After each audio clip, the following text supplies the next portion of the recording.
చెయ్యి ఎత్తుతాడు. ఎత్తినప్పుడు మనం ఏమవుతాము?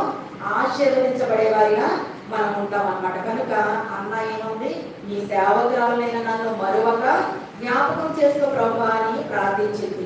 మనం కూడా ప్రభువా నన్ను ప్రతిదినము ప్రతి క్షణమునైనా నన్ను మరవద్దయ్యా, నన్ను మరవకుండా నన్ను నా కుటుంబాన్ని జ్ఞాపకం చేసుకో ప్రభువా అని మనము ప్రార్థన చేసేవారిగా మరి మనం ఉండాలి. అంతేకాకుండా మరి కీర్తనలు 10:12 ఏమనుంది? బాధపడు వారిని మరొక నీ చెయ్యి ఎత్తుము. ఎప్పుడైతే ఆయన చెయ్యి ఎత్తుతాడో మన పట్ల ఆశీర్వాదాలు ఉంటాయి. ఆయన చెయ్యి దించాడంటే శాపాలు, ఆశీర్వాదము లేకుండా ఉంటుందన్నమాట. కనుక ఆయన ఎప్పుడు మనం బాధపడేటప్పుడు ఆయనకు ప్రార్థన చేసేవారు ఉంటారు. ఈ వీరుడు మొదలుపెట్టగా యెహోవా ఆలకించును. వారి బాధలన్నింటిలోంచి, వారి శ్రమలన్నింటిలోంచి యెహోవా ఏం చేస్తాడు? తప్పిస్తాడు. కనుక ఎప్పుడైతే ఆయనలో ఉండి మనం మరొక ఎప్పుడు ధ్యానం చేస్తూ ఉంటామో, ఆయన చేయి మన పైకి ఎత్తినప్పుడు మనము ఆశీర్వదించబడే వారిగా మరి మనము ఉంటాం అన్నమాట. యెషయా గ్రంథము 49:15 మనకందరికీ తెలిసిందే. యెషయా గ్రంథము 49:15 ఏమంటుందంటే, స్త్రీ తన బిడ్డను మరిచినను నేను మరువని దేవుడను, తల్లి మరిచిన తండ్రి మరిచిన విడువని ఎడబాయని దేవుడు. మన దేవుడు ఎవరు? అందుకే నిన్ను సృష్టించిన వాడు నీకు భర్త అయి ఉన్నాడు. ఈ లోకంలో ధనం ఉంటే ప్రేమిస్తారేమో, ఐశ్వర్యం ఉంటే ప్రేమిస్తారేమో, అందం ఉంటే ప్రేమిస్తారేమో, డబ్బు ఉంటే ప్రేమిస్తారేమో. కానీ మన దేవుడు మనల్ని ఎంత ఉన్నా సరే మనల్ని మరువని దేవుడు. మన తల్లి ఒక్కోసారి మర్చిపోతారు, మన స్నేహితులే మనల్ని మర్చిపోతారు, మన రక్త సంబంధులే మనల్ని మర్చిపోతారు, కానీ మనల్ని మరువని దేవుడు. కనుక ఏమంటున్నాడు? చూడుము నా అరచేతుల్లోనే నిన్ను చెక్కుకొని ఉన్నాను. కనుక ఆయన అరచేతుల్లోనే మరి చెక్కుకొని మనల్ని నిత్యము జ్ఞాపకం చేసుకుంటున్నాడు ఆయన. కనుక మనము దీన దశలో, తగ్గింపు దశలో తన్ను తాను తగ్గించుకుని వాడు హెచ్చించబడు. తన్ను తాను హెచ్చించుకుని వాడు ఏమవుతాడు? తగ్గించబడతాడు. కనుక ఎప్పుడైతే మనం దీన దశలో ఉండి తగ్గించుకుంటామో మరి ఆయన ఏం చేస్తాడు? మనల్ని జ్ఞాపకం చేసుకుంటాడంట. కనుక అందుకే స్త్రీ తన గర్భమున పుట్టిన బిడ్డను మరిచినను నేను మరువని దేవుడను. కనుక మరి తల్లి మరిచిన, తండ్రి మరిచిన, భర్త మరిచిన, సహోదరులు మరిచిన, ఎవరు మరిచిన, మన రక్త సంబంధులు మరిచిన, ఎవరు మరిచినా కూడా ఆయన ఏమంటున్నాడు?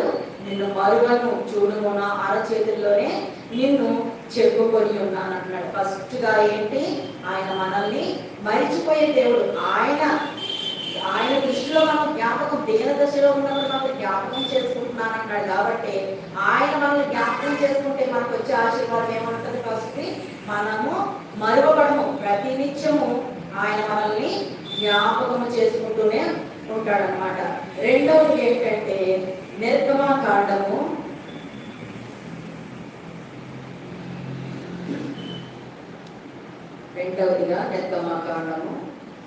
2వ అధ్యాయము 24వ వచనం.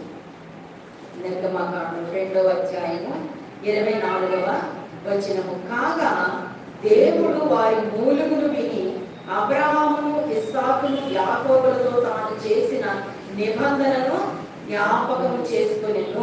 కనుక ఇక్కడ ఏమంటుందంటే ఆయన మన మూలుగును జ్ఞాపకం చేసుకునే దేవుడు. మన కన్నీటిని, మన మూలుగును, మన చింత యావత్తు, బాధ సమస్తము కూడా ఆయన మరి ఎరిగి ఉన్న దేవుడు. మనం బాధలో ఉన్నప్పుడు, కష్టాల్లో ఉన్నప్పుడు ఆయన మనల్ని, మన మూలుగును జ్ఞాపకం చేసుకునే దేవుడు. కనుక ఇక్కడ కాగా దేవుడు వారి మూలుగును విని అబ్రహాము, ఇస్సాకు, యాకోబులతో తాను చేసిన నిబంధనను జ్ఞాపకం చేసుకున్నాడు. కనుక ఆనాడు అబ్రహాము, ఇస్సాకు, యాకోబు చేసిన ప్రమాణాన్ని ఎలాగైతే జ్ఞాపకం చేసుకున్నాడో మరి ఈ దినం కూడా మనల్ని మన నిట్టూర్పులో, నిందల్లో, మూలుగుల్లో ఉన్నప్పుడు ఆయన మనల్ని జ్ఞాపకం చేసుకునే దేవుడు.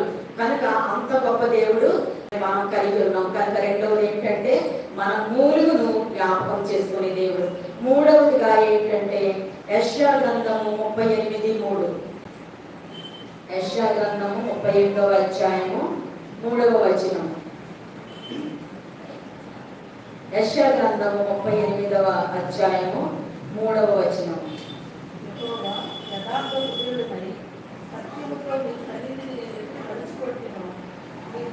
అనుకూలంగా సమస్తమును జరిగించును.